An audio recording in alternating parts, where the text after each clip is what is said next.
Good afternoon, everyone, and welcome to First Solar's second quarter 2024 earnings call. This call is being webcast live on the Investors section of First Solar's website at investor.firstsolar.com. At this time, all participants are in a listen-only mode. As a reminder, today's call is being recorded. I would now like to turn the call over to Richard Romero from First Solar Investor Relations. Richard, you may begin.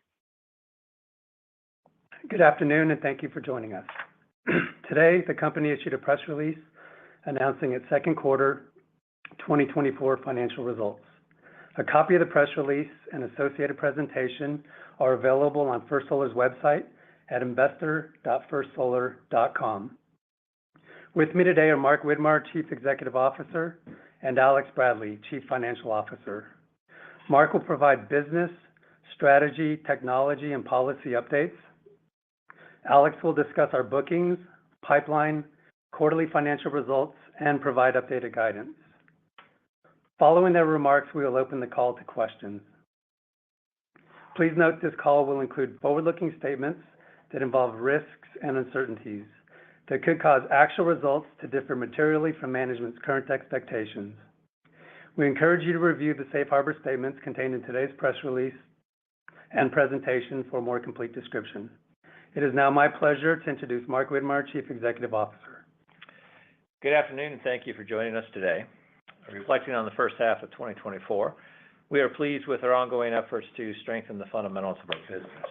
With solid operating and financial performance, selective incremental bookings, a robust pipeline of demand, including a recently signed 620 megawatt module supply agreement subject to the achievement of conditions precedent, with a new U.S. customer that will be supplying power to a hyperscaler. An investment in technology, R&D infrastructure, and manufacturing expansions, we continue to solidify our market position through strong execution. Our balanced approach to growth, profitability, and liquidity, combined with multiple technological and business model points of differentiation, enable us to deliver value for both our customers and our shareholders. Beginning on slide 3, I will share some key highlights for the second quarter. From a commercial perspective, we continued our disciplined approach to bookings. Since our last earnings call, we have secured a net 0.9 gigawatts of bookings with an ASP of 31.6 cents per watt, excluding adjusters where applicable, or 33.4 cents per watt, assuming the realization of adjusters were applicable, and in each case, excluding India domestic sales. This includes a 0.4 gigawatt debooking related to a termination for convenience exercise by one of our European power and utilities customers who is selling a portfolio of U.S. development assets, as referenced on our last earnings call, and who is obligated to pay the associated contract termination payment. This brings our year-to-date net bookings to 3.6 gigawatts. Our total contracted backlog now stands at 75.9 gigawatts, with orders stretching through 2030. From a technology perspective, since our Q1 earnings call, we have established a new world record CdTe research cell with a conversion efficiency of 23.1%, commissioned new critical R&D infrastructure in Ohio, and remain on track to launch our CuRe program in Q4 of this year. Our CuRe program is expected to increase energy production in real-world conditions through improved module temperature coefficient, bifaciality, and degradation rate.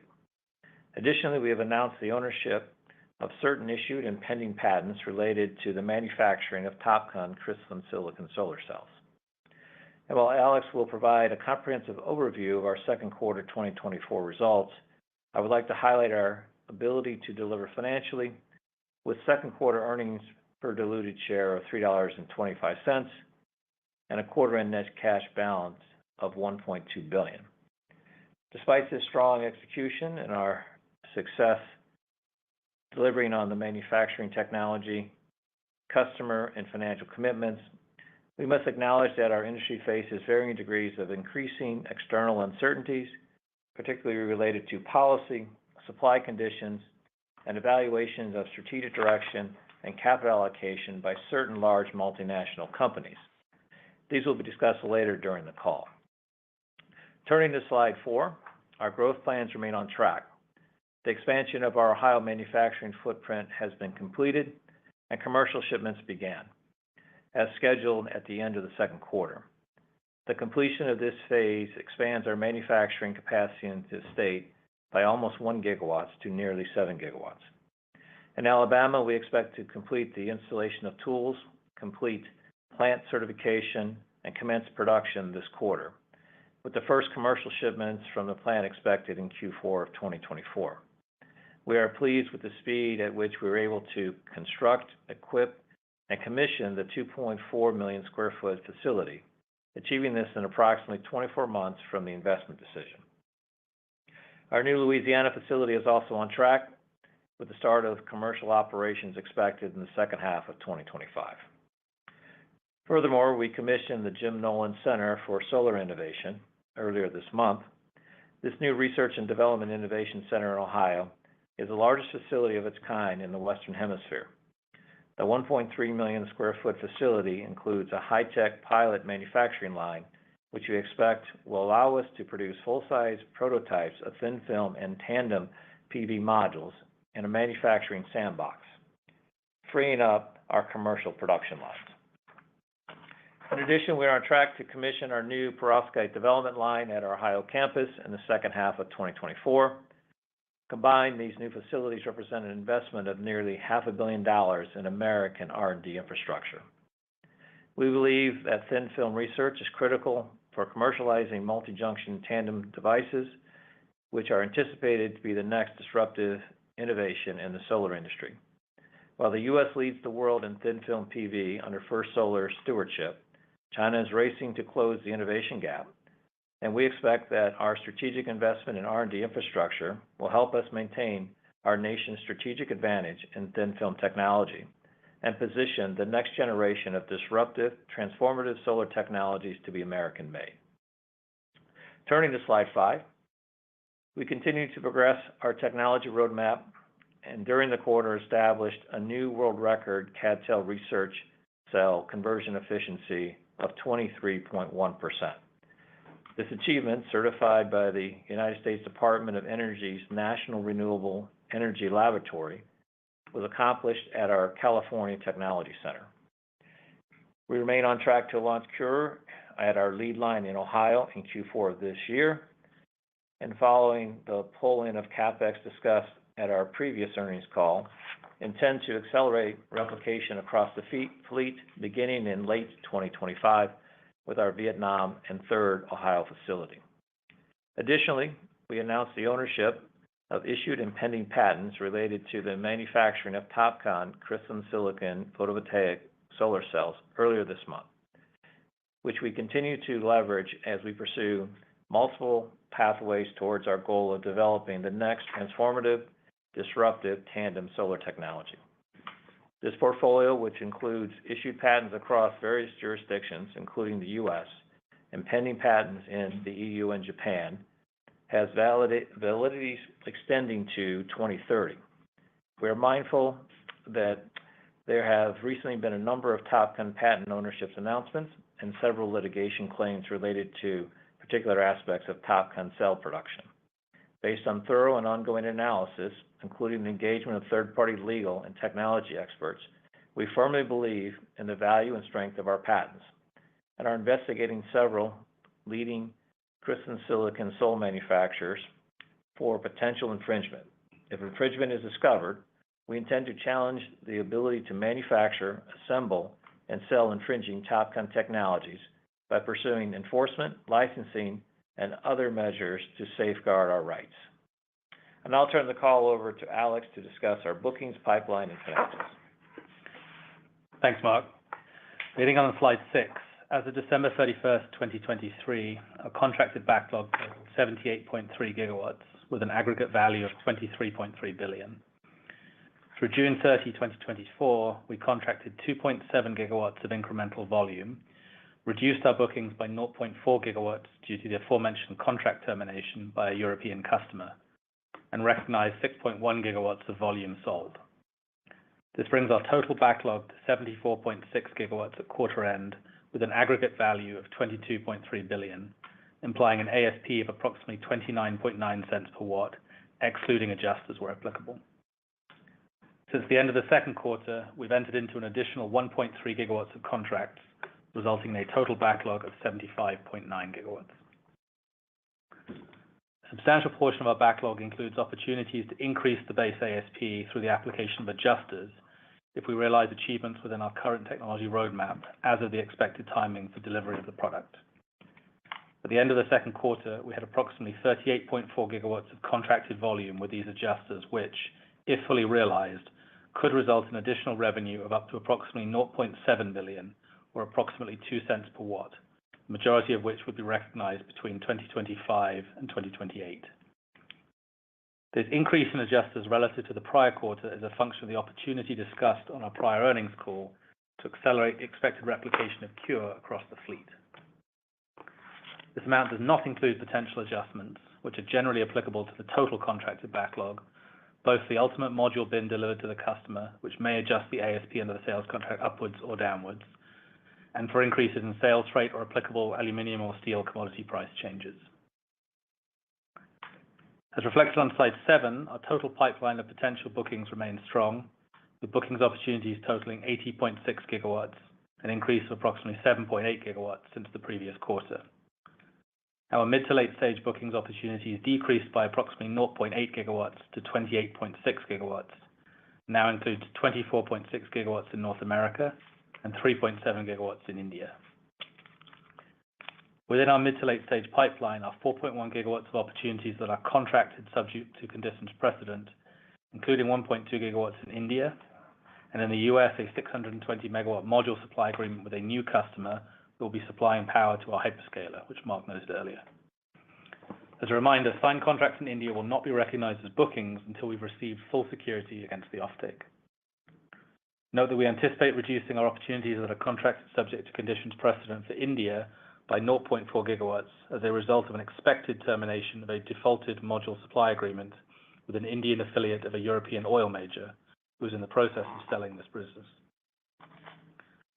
As stated on previous earnings calls, given our diminished available supply through 2027, the long-dated timeframe into which we are now selling, and the need to align customer project visibility with our balanced approach to ASPs, payment security, and other key contractual terms, and given the uncertainty related to the policy environment due to the upcoming US election, we will continue to leverage our position of strength in our contracted backlog and be highly selective in our approach to new bookings this year.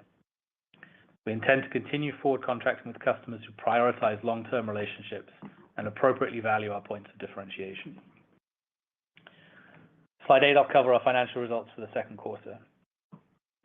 Net sales in the second quarter were $1 billion, an increase of $0.2 billion compared to the first quarter. Increase in net sales was driven by a 24% increase in the volume of megawatts sold and the aforementioned contract termination payment obligation of one of our European customers. Gross margin was 49% in the second quarter compared to 44% in the first quarter. And this increase was primarily due to a higher mix of modules sold from our US factories, which led to $255 million of Section 45X tax credits in the second quarter, the aforementioned contract termination payment obligation, a reduction in warehousing and logistics costs, and continued reductions in production costs. SG&A, R&D, and production startup expenses totaled $126 million in the second quarter, an increase of approximately $22 million compared to the first quarter. This increase was primarily driven by higher startup expenses for our Alabama factory, higher R&D expenses associated with the development of next-generation solar technologies, and higher professional fees. Our second quarter operating income was $373 million, which included depreciation, amortization, and accretion of $97 million, ramp costs of $6 million, production startup expense of $27 million, and share-based compensation expense of $8 million. Second quarter other income was $5 million. Tax expense for the second quarter was $28 million compared to $19 million in the first quarter. This increase was driven by higher pre-tax income during the period and a change in our position related to reinvesting the accumulated earnings of a foreign subsidiary, which allows us to repatriate certain offshore funds to support our strategic investments in the US and ensure that our worldwide cash is available in the locations in which it is needed. Combination of the aforementioned items led to second quarter earnings per diluted share of $3.25. Next, turn to slide 9 to discuss select balance sheet items and summary cash flow information. Our cash equivalents, restricted cash equivalents, and marketable securities ended the quarter at $1.8 billion, compared to $2 billion at the end of the prior quarter. This decrease was primarily attributable to capital expenditures associated with our new U.S. factories in Alabama and Louisiana, along with the repayment of working capital loans in India, partially offset by operating cash flows from our modules business. Total debt at the end of the second quarter was $559 million, a decrease of $61 million from the first quarter, driven by the repayment of certain working capital loans in India, which helped support the ramp of our new plant in the region. Our net cash position decreased by approximately $0.2 billion to $1.2 billion as a result of the aforementioned factors. Cash flows from operations were $193 million in the second quarter, and capital expenditures were $365 million during the period. Continuing on slide 10, our full year 2024 guidance remains unchanged. Note, following the aforementioned termination for convenience of 0.4 gigawatts in Q2, one of the limited number of contracts that have such a right, we expect volume sold, revenue, and net cash to be toward the bottom of our guidance range. From a second half earnings cadence perspective, we expect our net sales and cost of sales profile, excluding the benefit of Section 45X tax credits, to be approximately 40% in the third quarter and 60% in the fourth quarter. We forecast Section 45X tax credits of approximately $240 million in the third quarter and $335 million in the fourth quarter. And with an operating expense profile roughly evenly spread across the remainder of the year, this results in a forecasted earnings per diluted share profile of approximately 40% in the third quarter and 60% in the fourth quarter. And note, whilst a third quarter event, we, like many companies, were impacted by the recent defective software update issued by CrowdStrike that resulted in IT outages around the world. First Solar's corporate and manufacturing operations were briefly impacted, including the temporary idling of our fleet, which was gradually restored over a period of approximately 2 days. This incident did not impact our full year 2024 guidance. I'll now hand the call back to Mark to continue the business update. All right, thank you, Alex.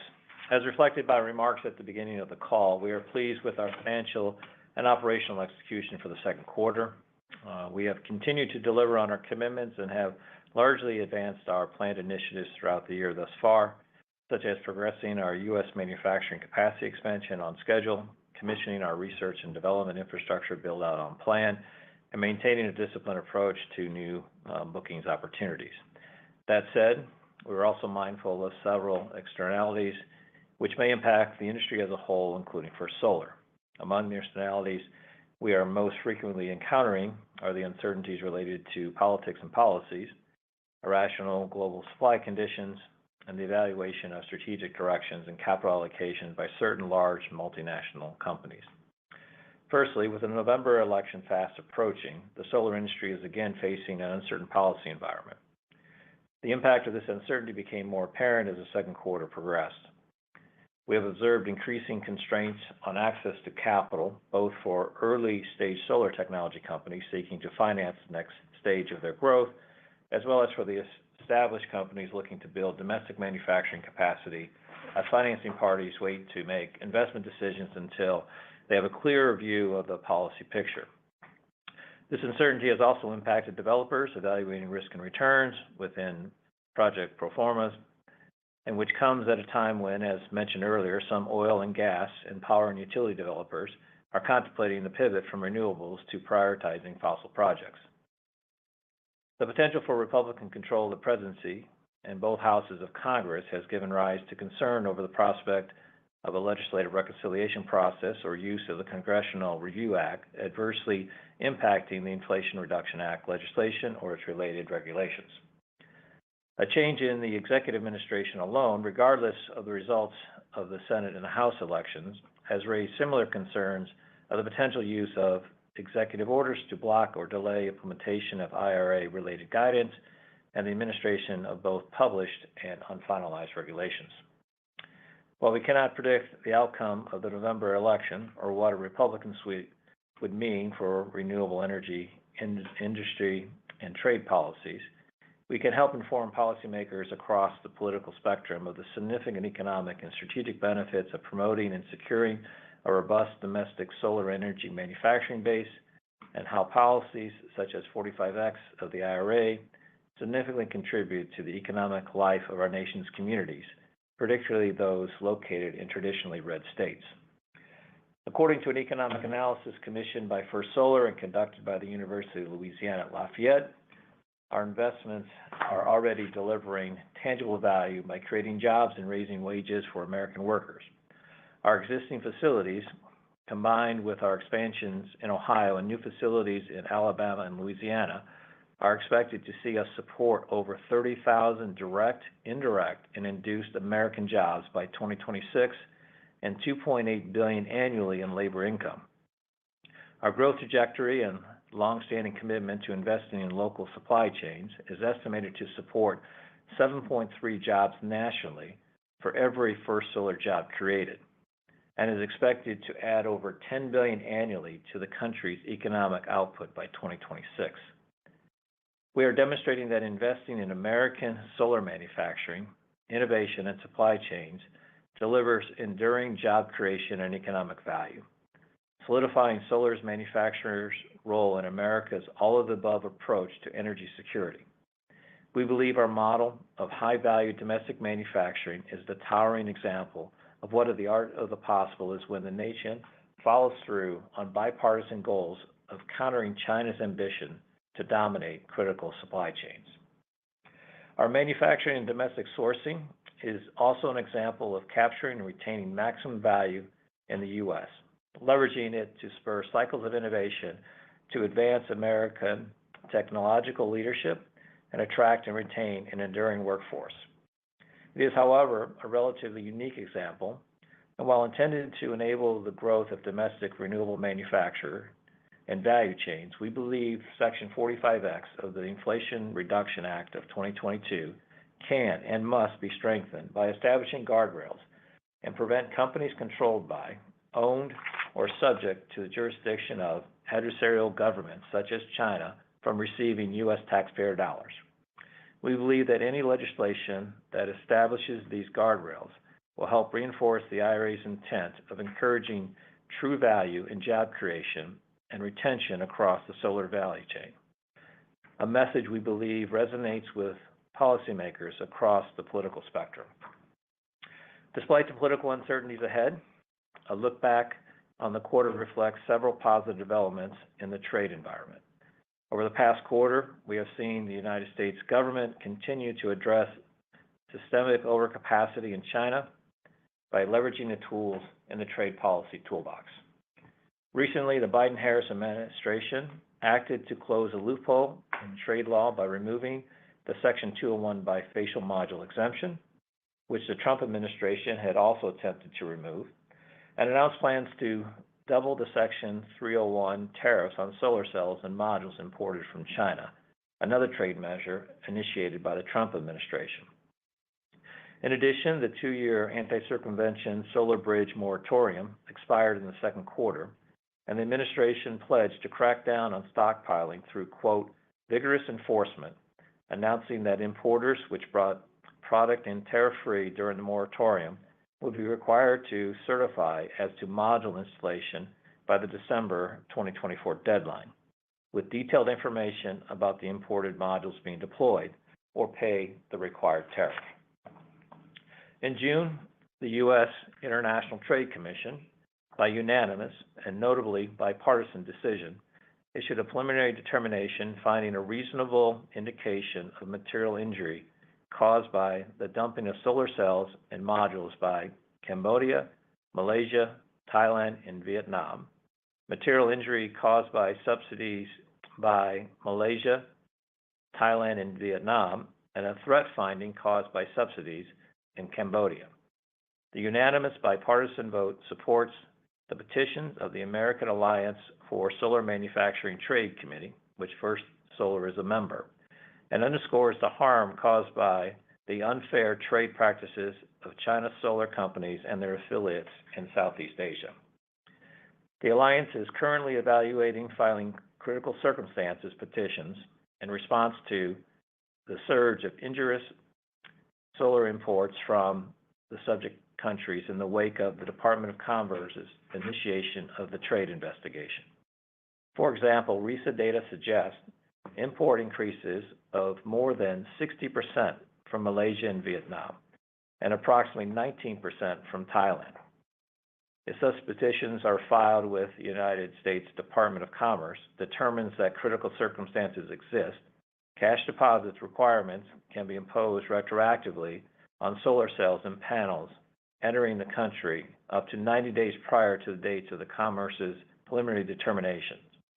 Critical circumstances can be alleged at any point until just before Commerce's final determination.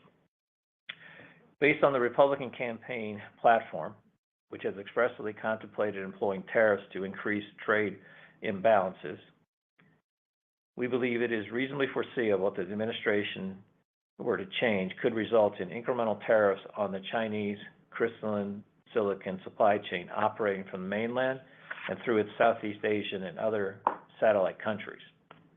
While broadly beneficial to us, given our significant and expanding U.S. manufacturing base, any new universal tariffs on imports could adversely impact the gross margin related to our Malaysia, Vietnam, and India production sold into the United States. Finally, it is also important to note that regardless of the outcome of the November election, utility-scale demand for renewables is expected to continue to grow. The sources of this projected substantial demand are varied, including from data center, the reshoring of manufacturing, cryptocurrency mining, the heating and cooling, to name a few. Critically, such demand is generally not dependent on policy-enabled drivers. Solar continues to demonstrate that in many U.S. locations, it is the lowest cost source of energy, and there are few other generation sources that can be expanded at scale or notably deployed as quickly as solar, a critical attribute for end users who place a priority on time to power. In addition, given the presence of long-term fixed-price PPAs, relatively predictable degradation, few moving parts, and an unlimited free fuel source in the form of sunlight, solar, and by nature, is deflationary energy generation asset, further contributing to the nation's economic growth. Moving on from political consideration, the second externality, a long common theme in the solar industry, is irrational oversupply, driven almost exclusively by China's well-documented ambitions to dominate solar supply chains. The unsustainable market conditions resulting from this behavior continue to be an adverse macro condition confronting module manufacturers like First Solar that are committed to competing on a level playing field and on the basis of their merits and undertaking growth that is underpinned by demand.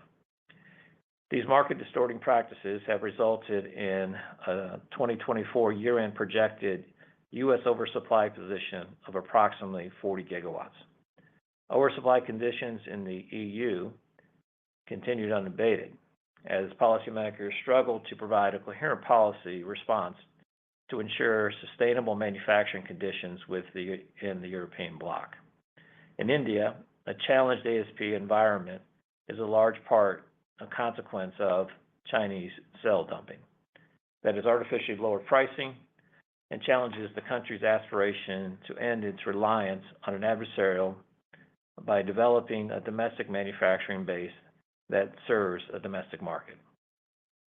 Despite several of our crystalline silicon competitors publicly reporting significant financial losses for the first half of the year as they work to shed excess inventory and rationalize capacity, the Chinese solar industry continues its race to the bottom through overbuilding capacity. Ignoring clear indications that the market cannot sustain such levels of production, this results in continued dumping of products into key markets at depressed prices. Despite the recently published proposal by China's Ministry of Industry and Information Technology seeking to raise the minimum capital ratio for new PV capacity and impose intellectual property ownership criteria related to capacity expansion, there is skepticism that such measures will be effective in curtailing production expansions and reshoring supply and demand balance. Particularly, as a consequence, we see China capacity expansions, particularly as we continuously see China capacity expansion plans announced. In a market challenged by irrational oversupply, and in sharp contrast to the results recently announced by some of our Chinese competitors, we have continued to deliver strong performance as reflected by our year-to-date earnings, recent bookings, and total backlog. And while the crystalline silicon industry faces potential obstacles to innovation due to weakening fundamentals and pending legal challenges to its freedom to operate, including as it relates to First Solar's recently announcement of TOPCon technology patents, during the quarter we established a new record CdTe research cell, remained on track related to our CuRe launch and fleet replication schedule, and commissioned our new R&D facility. The third externality we have observed relates to certain multinational companies' strategic direction and capital allocation. As referenced on our prior earnings call and during this call, we are observing some multinational oil and gas and power and utility companies, particularly those based in Europe, considering pivots from renewable project development back to fossil projects in an effort to increase returns. For example, we've been made aware that a U.S. affiliate of a European-based multinational oil and gas customer is evaluating their strategic direction with regards to renewable project development. Notwithstanding, we believe the underlying fundamentals of solar remain robust. As mentioned in our last earnings call, we are seeing the potential for a significant increase in demand as the decade advances, driven in part by data center load growth. 10 of our largest customers have ongoing and future projects that are serving the nation's largest hyperscalers, deploying our technology for the balance of the decade. According to an analysis by the Boston Consulting Group, data center-driven energy demand is expected to increase by 15 to 20% annually through 2030. Total U.S. power consumption is expected to increase by 3% per year through the end of this decade, with data centers alone expected to contribute more than 60% of the total growth. We believe that this potential hyperscaler-related demand, coupled with their publicly stated commitments to address their energy needs through clean generation, along with our strong track record of partnering with developers to provide solutions for these off-takers, places First Solar in a strong position to have an important role in powering an industry of the future, as demonstrated by a recently signed 620 megawatt module supply agreement, subject to additional conditions precedent, with a new U.S. customer that will be supplying power to a hyperscaler. Underlying fundamentals related to fossil fuel retirements, the movement towards electrification, utility and corporate demand for clean energy, scrutiny of environmental impact and social consciousness of supply chain providers, and load growth, especially related to AI-driven data center demand, aligned with First Solar's position as a leading provider of eco-efficient modules and its approach to responsible solar. We're also seeing increased demand driven by the modified domestic content bonus safe harbor guidance issued by the Department of Treasury and IRS in May of 2024. The updated guidance sets out a more practical points-based calculation rather than a cost-based calculation for a renewable energy project to qualify for the bonus, placing a high value on vertically integrated manufacturing that utilizes domestic procured components, a profile exemplified by First Solar's growing domestic manufacturing operations. Given the high domestic content embedded in our U.S.-produced Series 6 and Series 7 modules, which critically feature a domestically manufactured cell and incorporate domestic components for either all or almost all of the points-eligible components specified in the elective safe harbor in the May 2024 updated guidance, our customers' projects can satisfy key aspects of the domestic content bonus criteria just by procuring First Solar modules. Under the new elective safe harbor, there are opportunities for First Solar to blend its deliveries to customers with modules produced across its global fleet, potentially increasing the optimization of all of our factories while enabling our customers to qualify more projects for the domestic content bonus. In summary, while external factors such as the outcome and impact of the forthcoming election and the continued impact of the global Chinese-driven overcapacity on supply present challenges, First Solar continues to focus and deliver on our planned initiatives through continued execution, active policy engagement, utilizing our balanced approach to growth, profitability, and liquidity, and leveraging our points of differentiation. We believe we remain well-positioned to navigate these challenges. To conclude, Alex will now summarize the key messages from today's call on slide 11. Demand continues to be robust, 3.6 gigawatts of net bookings year to date, including 0.9 gigawatts of net bookings since our last earnings call, leading to a resilient contracted backlog of 75.9 gigawatts. Our continued focus on manufacturing technology excellence resulted in a record quarterly production of 3.7 gigawatts. Our Alabama and Louisiana factory expansions remain on schedule. The expansion of our Ohio manufacturing footprint has been completed, and commercial shipments began as scheduled at the end of the second quarter. From a technology perspective, we've established a new world record CdTe research cell, commissioned our new R&D facility in Ohio, expect our CuRe lead line launch in Q4 of this year, announced the ownership of certain issued and pending patents related to the manufacturing of TOPCon crystalline silicon cells. Financially, we earned $3.25 per diluted share, and we ended the quarter with a gross cash balance of $1.8 billion or $1.2 billion net of debt. We're maintaining our full year 2024 guidance, including forecasted full year earnings per diluted share of $13 to $14. And with that, we conclude our prepared remarks and open the call for questions. Operator? And your first question comes from the line of Philip Shen with Roth Capital Partners. Your line is open. Hey guys, thanks for taking my questions. The slides say you guys booked 1.3 gigs in July, and then the press release says 900 megawatts were booked since the last call.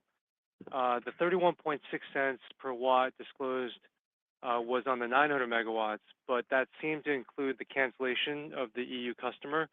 What was the ASP on the full 1.3 gigs or gigawatts gross bookings in July, assuming that's the correct number? So that's the first question. Second question is around the bookings outlook ahead. Can you provide some additional detail on that 4.1 gigawatts of opportunities confirmed but not yet booked on slide 7? When could these translate to bookings? We're in this policy environment that's uncertain. When do you think bookings accelerate and start to reflect this kind of higher tariff, higher price environment? Thanks, guys. Yeah, Phil, on the ASPs, yeah, so we did have a cancellation during the quarter, which we referenced, which is the 0.4. So that is the delta. The ASPs that we reported net of the cancellation is in line with where the gross ASPs would be as well. The actual cancellation was slightly lower, but don't take it as a material delta. The numbers are in line with the net numbers that have been reported from that standpoint.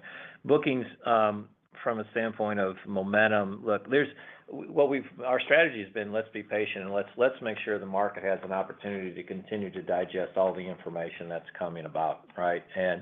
And we believe there's still even more to come, and we kind of alluded to a few. One is the potential announcement of critical circumstances.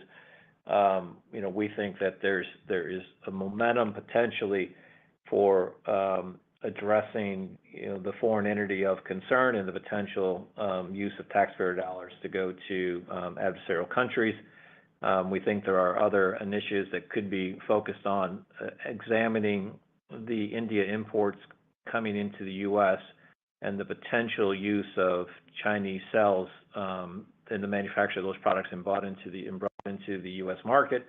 And we also believe that there's still, as previously indicated in the domestic content guidance that was communicated in May, that the current administration is evaluating the potential use or integration, I should say, of a wafer to qualify for domestic content. So we're just going to try to be as patient as possible, and then you throw in the mix our recently announced TOPCon IP.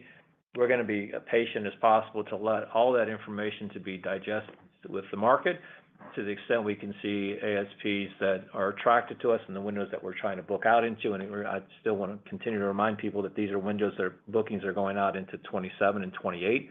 When we look at the bookings last quarter and you include the tech adders, which push us north of 33 cents, I think we're moving in the right direction and where we feel comfortable where pricing will be.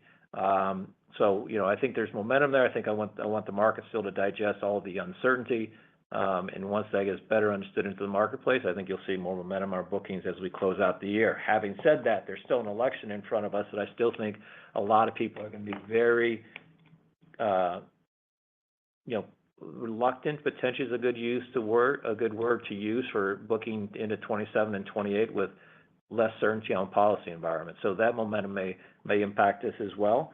But I do think there's a opportunity here to see a little more momentum as a lot of this information is digest, and we'll see how we progress through the balance of the year. And your next question comes from the line of John Wyndham with UBS. Your line is open. Hi, perfect. Thanks for taking the questions.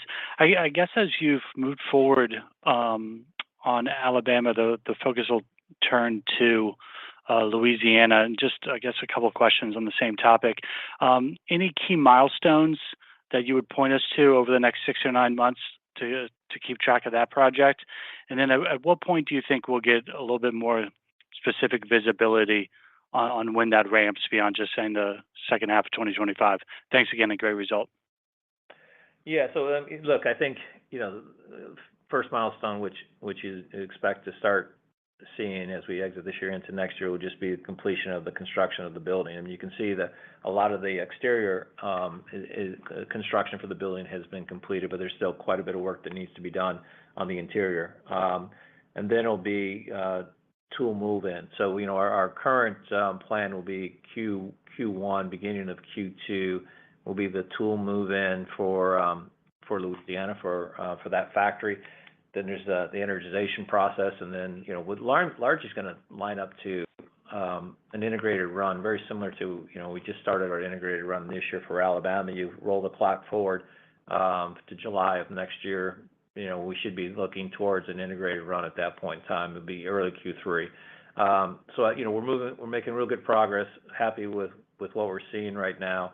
Hopefully we have confidence in what we've been able to do. This is our last factory in a journey to get over north of 25 gigawatts capacity. We started with not too long ago at 6 gigawatts. And so, we've been able to, in a relatively short period of time, to meaningfully increase our manufacturing capacity. And, the team's done an excellent job in delivering. And your next question comes from the line of Andrew Percoco with Morgan Stanley. Your line is open. Good afternoon. Thanks for taking the question. I do just want to kind of come back to the election point that you made earlier, Mark. I'm just trying to clarify, do you think this is going to slow momentum because developers are on pause, or do you think this could actually accelerate momentum, just given your domestic footprint, just on the view that a potential Republican president would likely have a much more protectionist policy view? I'm just trying to get a better sense of whether this is a pre or post-election bookings and pricing acceleration. Yeah, look, I think the answer is both. Unfortunately, I think initially there'll be some pause with trying to understand exactly the policy environment and what potential implications there will be if there is a new administration and Republican control.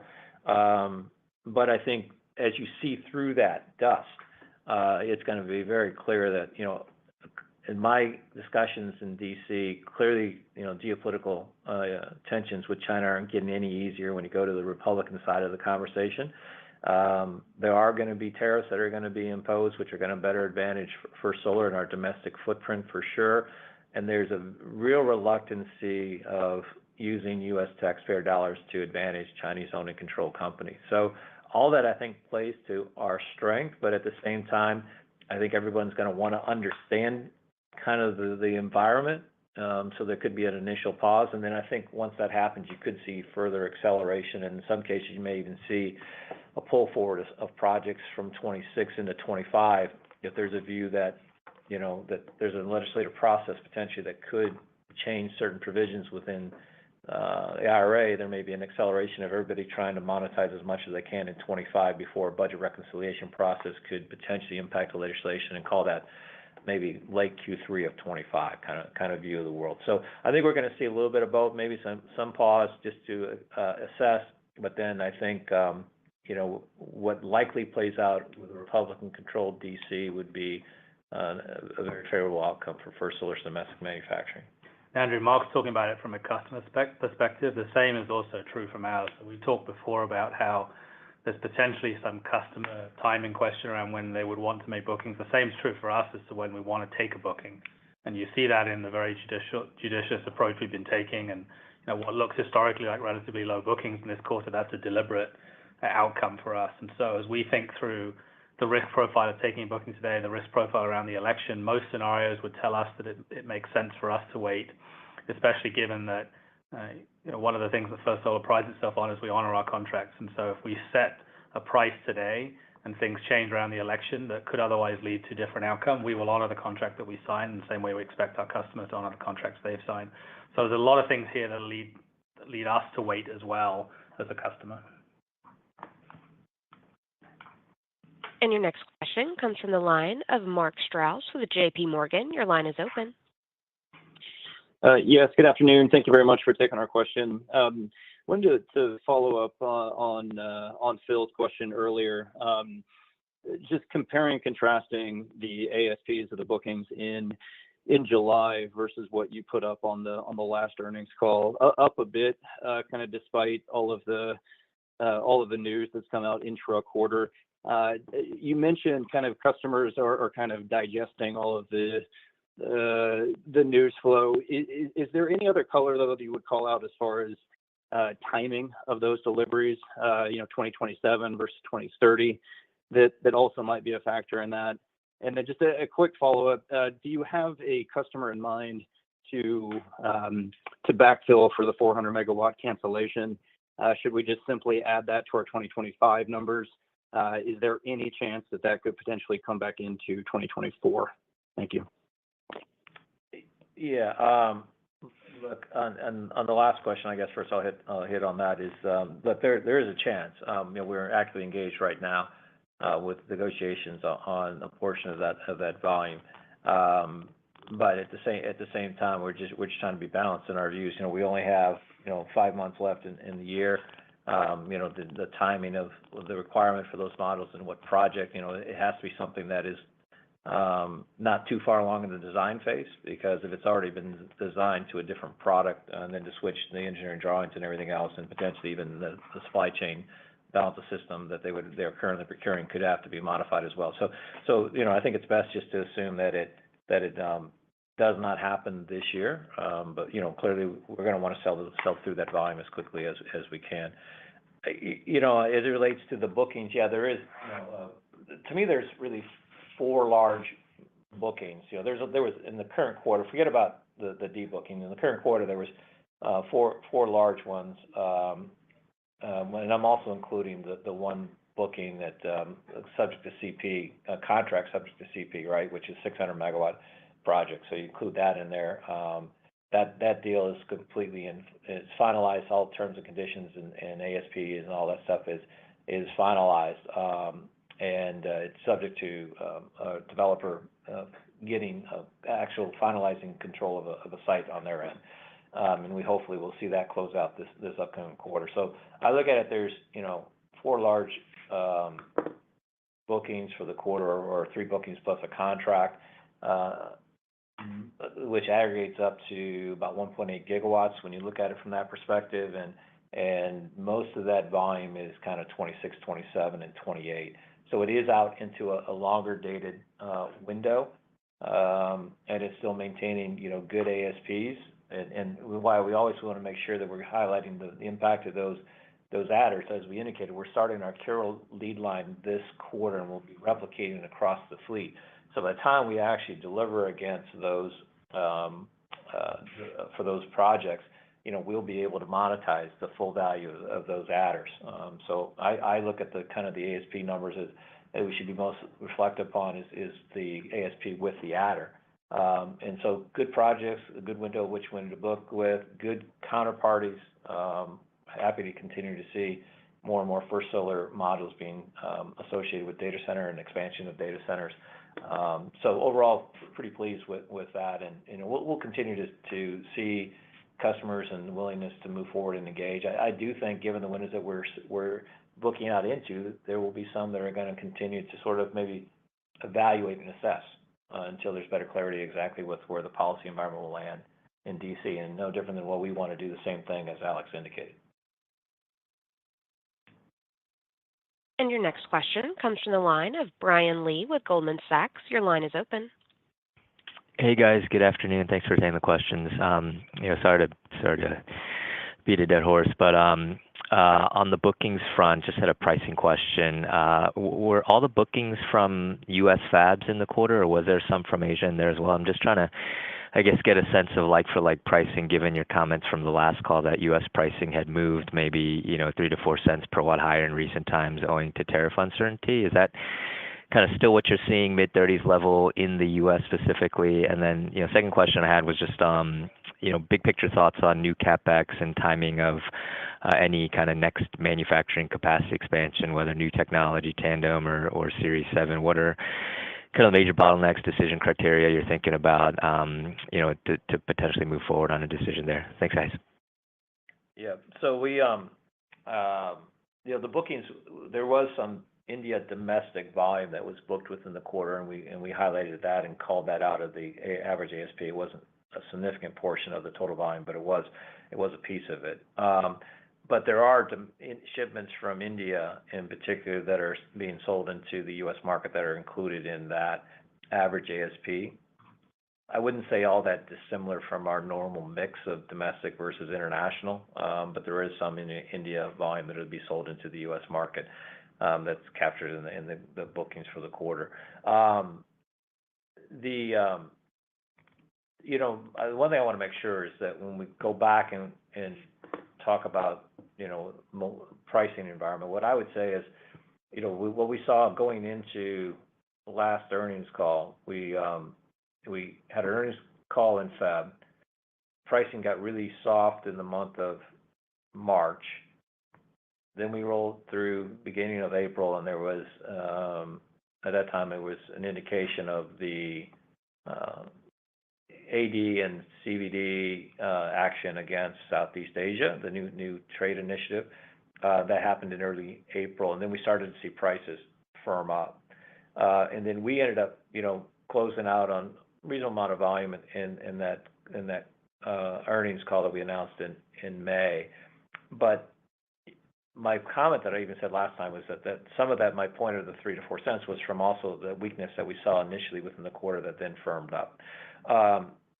So I want to be clear, with adjusters, we're at 33 cents, 33 and change.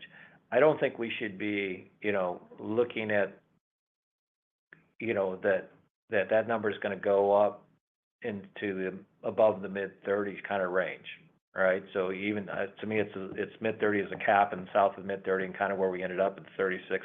I think that's kind of where we ought to be thinking about it, and it's going to ebb and flow any particular quarter depending on what our mix is of what we're selling from, domestic and international, because domestic prices are higher than international. But I also want to make sure that, that we should not be thinking that we're going to, at least in our mind, if we can sell through in a horizon that's far out under the current policy construct at those types of ASPs, we still find that to be extremely attractive. Now, in a higher tariff environment, which is why we're trying to be patient on our domestic product and what we're selling through at, then I think there's an increased opportunity for higher ASPs domestically. But that is all triggered by potential change in administration and overall change to strategy around policy environment. So, but anyway, that's how we should think about ASP. Around new CapEx, to me, it's all tethered back to the same policy conversation. Once we have a view and understanding of what that policy environment's going to be like, then we can make a decision on how we want to proceed in that regard. And as I've indicated on prior calls, we're going to continue to do all the work we need to be ready. And once we're understanding of the policy environment, we'll know which scenario we should go down. And your next question comes from the line of Vikram Bagri with Citi. Your line is open. Hi, everyone. Good afternoon. I apologize if I missed this. Mark, I wanted to understand your exposure to the uncertainties you highlighted, the capital allocation, the political and so forth, and regulatory. Are you sort of like trying to indicate that the backlog is completely secure and these uncertainties only impact the forward booking outlook, or you're having discussions where there might be more cancellations due to convenience? And then staying on that same topic, Mark, the Chevron doctrine ruling has very widespread implications, and a lot of the IRA is interpretation by government agencies. Do you see any risks from challenges to those interpretations directly or indirectly to First Solar? Thank you. Yeah, look, I think what we try to highlight in the call is that there is externalities right now that that create some amount of uncertainty. And one is obviously the political environment. We spend a lot of time around that. The other is clearly the significant overcapacity that we continue to see unabated from China. And we're just trying to continue to highlight that and also emphasize why it's so important for us to be very aggressive on a trade policy standpoint, whether here in the U.S. or in India, or even actions and initiatives we're trying to do in the EU, right? So we think those are all important things that everyone needs to be mindful of. The one, as it relates to whether this calls into question our backlog, those two are not calling into question the risk of our backlog from a contractual standpoint. Right now, if for some reason there's a new policy environment, the Republicans were to get into control and they, eliminated the tech neutral ITC or minimized it, reduced it, that could have an impact on the viability of our customers' projects and their associated returns. I mean, clearly that's going to have a ramification for solar because now project fundamentals have modified. There's no view of that per se happening, but it's an indication of when we go through the political uncertainty or the election process that we're going to be going through, and if there's Republican control, there's a number of things that could be addressed as part of the IRA that may or may not have any potential implications on us. We're just trying to highlight that as such. So no impact on the backlog from that standpoint, but for some dramatic pivot or change into the market. The one we are trying to highlight is that we had, this is not news. You can go and look at a lot of oil and gas majors, large oil and gas majors, and they are assessing viability of project returns in solar and deployment of capital and allocation of capital. We had a European power and utility company that was on our books for over a gigawatt of volume. They ended up taking 600 megawatts or so of that volume, and then end up terminating about 400 megawatts of that volume because they have made a decision to exit the U.S. market. That happens. But as we said in the last call, the good thing about that is on the other side of that equation is somebody acquiring their development portfolio who happens to be a long-term First Solar customer who's 100% sole source to our technology. So it's a good thing long-term. It creates near-term disruption. This customer already has a framework agreement with us, so near-term they don't need incremental modules to build out that development pipeline which they're acquiring. But longer-term, that just further establishes us with a higher penetration of market share. We also highlighted in India there was a large oil and gas major who, while it was not a booking, it was a contract that we have that they're now selling the business. And as a result of that, there's a termination associated with it. They've got a 30-day period in which to cure it. If they don't, then they're going to pay us a termination payment. So there's, things that are happening that are, around us that we're just trying to make sure people understand that as these large multinational companies either invest or further accelerate their investments or decide to decelerate, it could have an impact on us. In the backdrop to all this other stuff happening, we have others like the Brookfields of the world who are acquiring developers. So they're on the other side of the equation. They're making acquisitions here in the U.S., they're making acquisitions in India and so on, and even in Europe. And we have a relationship with them as well. So there's just this intermix of this stuff happening right now. We thought it was important that people understood. Shouldn't be a surprise, especially these large oil and gas majors. They've been highlighting this. CEO changes, other things that have happened. and, the assessment of, ultimate deployment of capital and where solar fits in that strategy. So Chevron, the last one you highlighted, look, I don't think, at least the interpretations I continue to get from my team is probably very little impact. A lot of the IRA and some of the guidance associated with the IRA were tax regs and tax rules, generally not really in the bullseye of where you would focus on from the Chevron deference. And so I don't think there's any significant exposure. We know there's some concerns maybe around hydrogen and some of the other interpretations that were provided, but at least as it relates to, domestic content or, the manufacturing tax credit and those types of things, we don't see it really, Chevron impacting that at this point in time. Yeah, Vikram, just on the backlog. So we've said before we have fixed price agreements. And what we're saying here is those still stand. In the event of a systemic shock to the system, I think some of the risk ultimately could fall on us if there's significant defaults and customers are in trouble. But generally, I would say we look to the strength of the contracts. In the event that there's a termination for convenience option and customers choose to utilize that, and we've said before that's on a very small part of our backlog, then we would collect a termination payment. In the event that customers default, we've shown, and I think it's fair to say that we believe our contracts are two-way agreements. Customers have obligations as well as us, and we will go after termination payments that are owed to us. And that does conclude today's conference call. You may now disconnect.